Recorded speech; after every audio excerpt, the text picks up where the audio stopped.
Empli d'énergie, Jean-Hugues Potra est arrivé en 2019 au sein de la promotion des infirmiers. Bien qu'âgé de 48 ans, il s'est lancé le défi d'un changement de carrière après plus de 20 ans dans la Marine nationale. Entre concessions, vie de famille et réussite scolaire à obtenir, Jean-Hugues nous raconte aujourd'hui comment il a vécu ces 3 années de formation. Tu as intégré la formation en sciences infirmières en 2019 alors que tu es papa de 3 enfants. Comment trouver l'équilibre entre vie de famille et études? C'est pas forcément toujours facile. Euh, le plus dur, après avoir pris la décision, c'est de s'organiser en fait et puis de rentrer dans une dynamique qui convienne en fait à tout le monde. Alors en premier lieu, notre priorité avec mon épouse, c'est le bien-être des enfants. Et donc ça a toujours animé en fait nos choix de vie. Et partir dans un cursus où on se remet personnellement en cause, donc ça peut déstabiliser l'environnement familial. Et donc, on a beaucoup discuté autour de ce projet-là, et on a monté en fait euh, on l'a monté en fait de façon familiale, même si au départ ça part d'une volonté personnelle. Je l'aurais pas fait en fait si la famille n'était pas capable de suivre derrière et puis de m'accompagner en fait, quelque part dans cette démarche. Donc ça a bouleversé notre vie. Ça fait 3 ans qu'on n'a pas de vacances. Ça fait 3 ans qu'on financièrement on est un petit peu sur la pas sur la sellette, mais sur la voilà où on compte un petit peu ce qu'on a à la fin du mois. Et et puis finalement, ben enfin, personnellement, je regrette pas, ma famille ne regrette pas, même si voilà, il y a eu des moments un petit peu compliqués, quoi. Quel a été le ressenti et la réaction de ta famille justement lorsque tu as annoncé la toute première fois ce souhait de te relancer dans des études supérieures? Alors, voilà, c'est, comme ils me connaissent, hein, mon épouse donc, me connaît depuis, depuis longtemps, c'est quelque chose qui l'a pas forcément étonné. Les enfants, eux, ils ont suivi naturellement ce projet-là. Alors, c'est marrant parce que ça leur a amené une dynamique à eux aussi, puisque comme ils sont scolarisés, ils ont dit papa retourne à l'école et tout. Ouais, ça a été voilà quelque part on est rentré euh, dans un mode compétitif au niveau des résultats scolaires et ça a été marrant parce que ma grande est en terminale, donc elle passe le bac cette année. Moi, ça a été la soutien, c'est ma deuxième, elle passait son brevet. Donc voilà, on s'est suivi sur ces 3 ans avec le suivi de nos résultats scolaires. Alors ouais, ce mois-ci, j'étais un peu meilleur que moi, tiens, ouais, enfin, un peu meilleur que toi, j'ai eu des meilleures notes. Voilà, donc c'était un petit peu rigolo là-dessus au niveau familial. Et et puis au final, on s'en retrouve tous un petit peu enfin, enrichis et puis on a trouvé une émulation. Alors à côté de ça, comme je disais sur la première question, il y a eu pas mal de sacrifices faits, notamment au niveau des vacances, de la disponibilité. Mais bon, on a toujours réussi en fait avec mon épouse à maintenir en fait un bien-être au niveau de l'éducation des enfants et puis qu'ils se sentent le mieux possible dans leur construction. Et, Est-ce que tout de même tu dirais que la vie de famille dans les études supérieures, ça pourrait être un handicap quand même dans l'avancée? Alors, je dirais oui et non. Oui, dans le sens où bah, on intègre des contraintes supplémentaires dans, dans notre monde d'étudiant. C'est-à-dire que bah, derrière, il faut prendre en compte les enfants, il faut prendre en compte bah, un emploi du temps qui peut être plus compliqué que quand on est célibataire ou quand on habite chez ses parents. Et à l'inverse, il y a un soutien qui est là, qui est présent tous les jours, qui permet en fait bah, quand ça va pas forcément, de trouver en fait une motivation supplémentaire, parce que bah, quand on décide bah, de partir dans un cursus étudiant comme ça, euh, de trouver une motivation en fait. Derrière, on sait qu'on est responsable de famille et que bah, il faut que ça marche. Et puis il faut continuer à avancer. Donc voilà, donc cette motivation, elle permet de concrétiser ce projet quelque part aussi plus facilement, quoi. Donc il y a du plus et il y a du moins, quoi. Comment as-tu vécu ces 3 années de formation? Alors, je suis parti au taquet, hein, j'étais motivé à 200%. Voilà, c'est une grosse remise en question. On repart, voilà, après avoir déjà travaillé, j'étais voilà, très très remonté. Et petit à petit, en fait, la fatigue aidant, l'investissement aidant, émotionnellement, en prenant tout ce qu'on prend dans un métier, dans l'apprentissage d'un métier où le relationnel et où le facteur humain ou l'émotion est vraiment partie prenante, on s'émousse un petit peu et j'arrive vraiment épuisé à la fin de cette 3e année. Et mais une fois de plus, hein, je regrette pas du tout ce choix et je me suis construit et j'ai appris plein de choses et, et je ferai un soignant. Euh, plein de bonnes convictions et plein de bonne volonté, on va dire. Voilà. Après, on a eu une formation avec l'épidémie de Covid qui a été un peu particulière, qui a été, on a découvert le confinement, une partie d'apprentissage, on va dire un peu pas en autodidacte parce qu'on était quand même accompagné par l'école, mais le fait d'avoir vécu le premier confinement avec tout l'aspect pédagogique qui a été remis en question, tout qui s'est remis en place progressivement, on s'est retrouvé quand même assez démunis face à tout ça. Donc recevoir les cours par paquet de PDF sans plus d'explications, c'était un petit peu compliqué au semestre 2.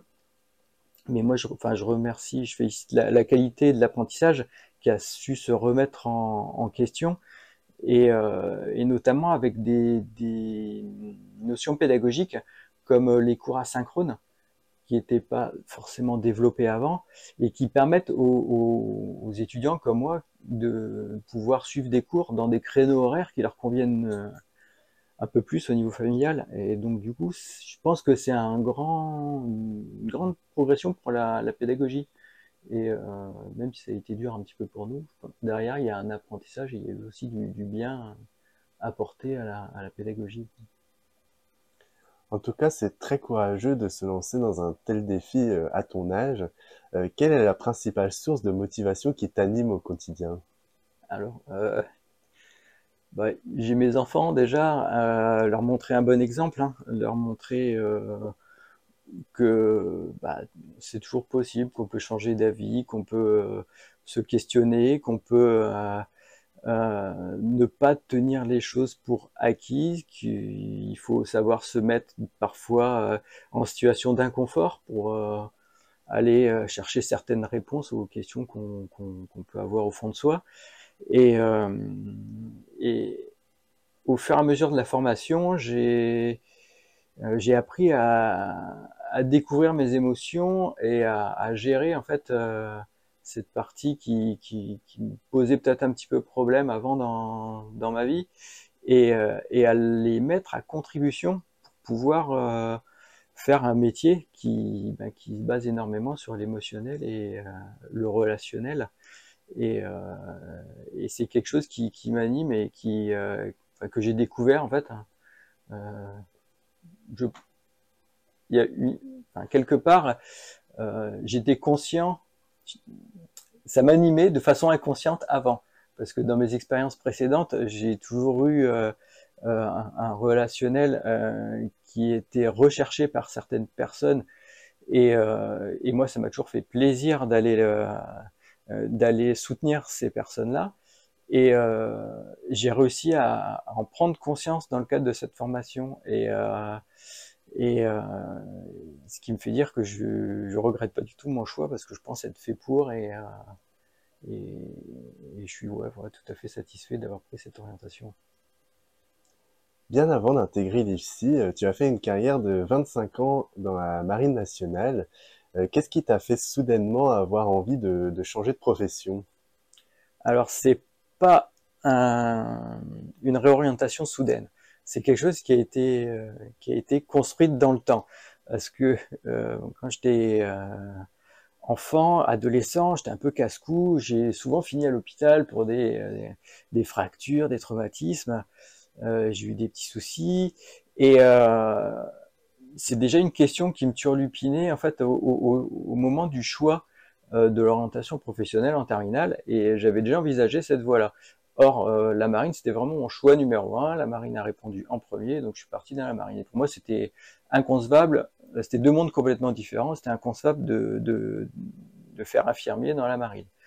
Cette idée est revenue pendant mes 25 ans de carrière. J'ai passé le concours d'infirmier parce que à un moment donné, c'était il y a une quinzaine d'années, et j'étais pris à l'école de la Croix-Rouge, c'est à Toulon à l'époque, et par contre, j'ai pas pu quitter la marine à ce moment-là. Et c'était un moment de voilà, de recherche de moi-même. Je voulais tourner une page, et puis finalement, j'ai réussi à me ressourcer dans la marine et repartir dans une voie qui m'intéressait. Et arrivé à un moment donné, il a fallu que je parte. Enfin, il fallait que je change de voie. Voilà. Donc ça n'a pas forcément été le choix d'infirmier tout de suite. J'ai eu des petits boulots à droite à gauche pour maintenir en fait la vie familiale. Mais comme en fait l'investissement pour moi dans un métier, il faut que j'adhère en fait complètement à. Je vais pas faire un métier alimentaire uniquement pour le plaisir. Il faut que j'y trouve une conviction, il faut que j'y trouve un engagement. Et, j'ai pas trouvé ma voie en fait dans les petits boulots que j'ai fait. Et à un moment donné, j'ai été hospitalisé pour une infection, et cette idée de repostuler pour devenir infirmier, elle a germé. J'ai échangé en fait avec les infirmières que j'ai croisées en service, ensuite infirmière à domicile qui venait me faire mes pansements, et puis je suis allé observer en fait le métier, j'ai fait des stages, et puis j'ai dit bah ouais, allez, l'infirmière m'avait vachement rassuré sur le fait qu'il y avait des personnes qui avaient déjà eu une vie professionnelle avant de rentrer en formation, et puis et donc ça m'a vachement rassuré, et j'ai franchi le cap, je suis allé, je me suis inscrit, je suis venu aux portes ouvertes, et puis j'ai eu la chance d'être pris, et puis de partir dans le cursus, et puis ben voilà, aujourd'hui, quasiment en fin de formation, et je regrette pas du tout mon choix. Qu'est-ce que ces années dans la marine ont permis de t'apporter pour tes études? Alors, ces 25 années m'ont amené déjà le travail en équipe. Ce que je suis jamais resté en plan-plan dans un bureau. En fait, quand j'ai voulu quitter la marine, c'est parce que en fait, je rentrais dans des routines qui m'intéressaient pas. J'avais pas trouvé la capacité de rebondir facilement. Et finalement, ça m'a remis en question. Et ce que je suis allé chercher, et ce que je continue maintenant à aller chercher, c'est justement la découverte du travail en équipe, le fait de pouvoir se faire mutuellement confiance, et aussi l'engagement. En fait, dans la marine, je suis toujours allé sur des terrains qui nécessitaient ben, de s'engager, et s'engager, ça veut dire quelque part prendre des risques par rapport à sa personne pour aller accomplir une mission. Ça veut dire être capable de dire au revoir à sa famille pendant tant de temps. Donc derrière, il faut qu'il y ait une famille qui tourne, qui tienne la route, et qui soit capable d'accepter ça pour des périodes d'absence, des fois qui vont jusqu'à plusieurs mois, hein.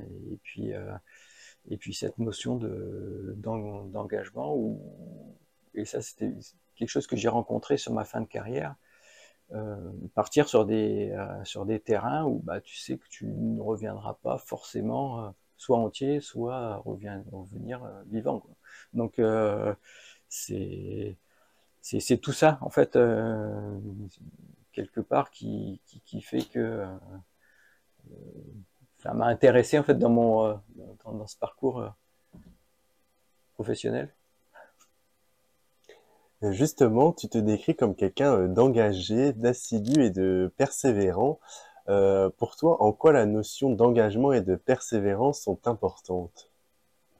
Alors l'engagement, pour moi, ça va avec ce que je suis. Je considère pas de vivre sans prendre position, sans dire que on va prendre des risques soit dans son métier, soit dans sa vie, soit dans ses opinions. Et être persévérant par rapport à ça, c'est réussir à aller chercher en fait, des réponses à toutes les questions qui peuvent émaner de cet engagement, c'est-à-dire vouloir en fait, comme je disais dans ma carrière militaire, s'engager et être capable de dire à un moment donné, bah là je vais partir faire un travail et je peux ne pas revenir. C'est synonyme d'engagement, mais derrière, il faut être capable de répondre à sa famille, capable de répondre à son environnement, pourquoi on va chercher cette motivation-là. Et c'est ce qui m'animait. Maintenant, pour faire le parallèle par rapport au métier d'infirmier, bah, c'est prendre en soin des personnes et faire le mieux qu'on peut pour eux, ils puissent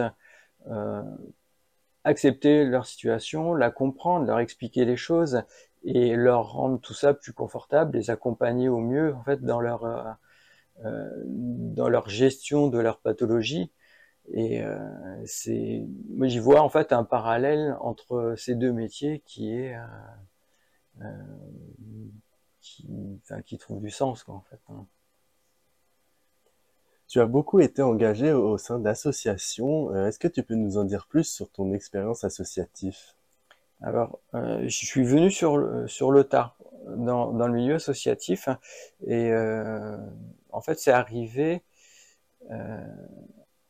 par le biais d'un congé parental. Pour ma deuxième fille, j'ai pu poser 2 ans de congé parental pour accompagner mon épouse qui travaillait à ce moment-là en Nouvelle-Calédonie. Et bah là, quand je me suis trouvé un petit peu, je dirais pas dans l'inactivité, mais j'avais besoin de maintenir en fait une activité. Donc je m'occupais de mes enfants, parce que j'avais ma grande qui était à l'école et donc ma deuxième pour laquelle que je gardais toute la journée. Et je voulais une dynamique, et c'est à ce moment-là que j'ai découvert le milieu associatif. Donc c'était par le biais du sport. Donc j'ai participé à la création en fait d'une épreuve sportive en Nouvelle-Calédonie. Et puis ensuite, une fois que j'ai mis le pied là-dedans, j'ai trouvé en fait tellement d'épanouissement personnel. Et puis j'ai découvert en fait dans le regard des autres, des gens qui venaient participer à ces activités sportives, quelque part de la satisfaction, ça leur apportait quelque chose et j'ai voulu maintenir ça après en rentrant et en reprenant une activité. Donc je maintiens toujours cet engagement associatif dans des associations sportives. Donc actuellement, je suis sur 2 associations, dont une pour laquelle je suis président. Et donc c'est beaucoup d'investissement, c'est beaucoup d'enrichissement personnel, mais moi ce qui me maintient en fait dans cette dynamique-là, c'est le sourire et le regard pas le regard, le sourire, l'épanouissement des enfants que j'accompagne dans ces activités sportives. Et voilà, c'est ce qui me motive là-dedans. Et le fait de travailler aussi en groupe, de monter des projets en fait avec d'autres personnes dans cette association, voilà, c'est super enrichissant, valorisant. On a retenu une phrase que tu as dite, je cite, j'aime cette idée du mouvement, du non-repos dans la quête du sens de la vie, tel un funambule qui avance sur un fil en prenant des risques maîtrisés. Est-ce que tu peux nous en dire plus sur cette pensée? Alors, c'est ne pas vivre sur ses acquis. Voilà, pour résumer, en fait, c'est toujours être dans une dynamique de recherche, de remise en question, en fait, hein, ne pas vivre en prenant les choses pour acquises. Toujours chercher à apprendre quelque chose, toujours chercher à aller de l'avant et ouais, ne pas chercher trop le confort en fait. Voilà, c'est ça. Moi, c'est ce qui m'a animé sur toute ma vie et qui continuera à m'animer, j'espère, et continuer à apprendre quoi, tout simplement, hein. Tu dis parfois avoir peur d'être rattrapé par ton âge. Est-ce que vieillir te fait peur? Alors, c'est une question euh, qui est revenue, enfin qui est arrivée pendant mes entretiens de mémoire.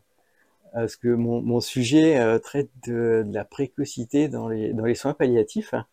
Et j'ai eu une infirmière en fait au cours de l'entretien, qui m'a posé exactement la même question.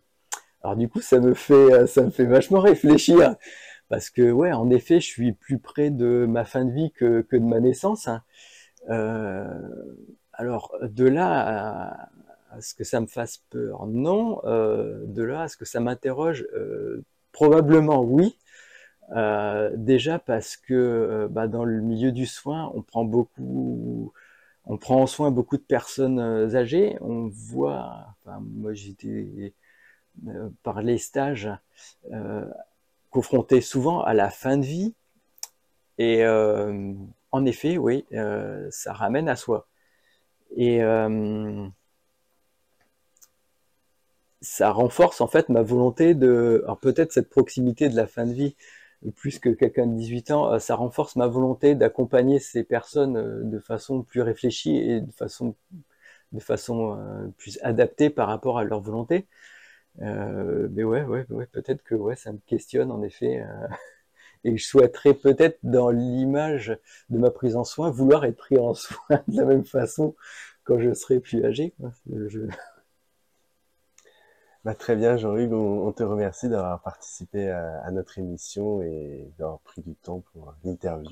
Merci à tous les deux et ça reflète en fait aussi l'engagement, la notion d'engagement. J'espère que vous n'avez pas essuyé de refus sur vos demandes d'interview parce que c'est un travail admirable que vous faites, hein. C'est un symbole un fort symbole d'engagement et moi je vous tire mon chapeau pour tout ça. Merci.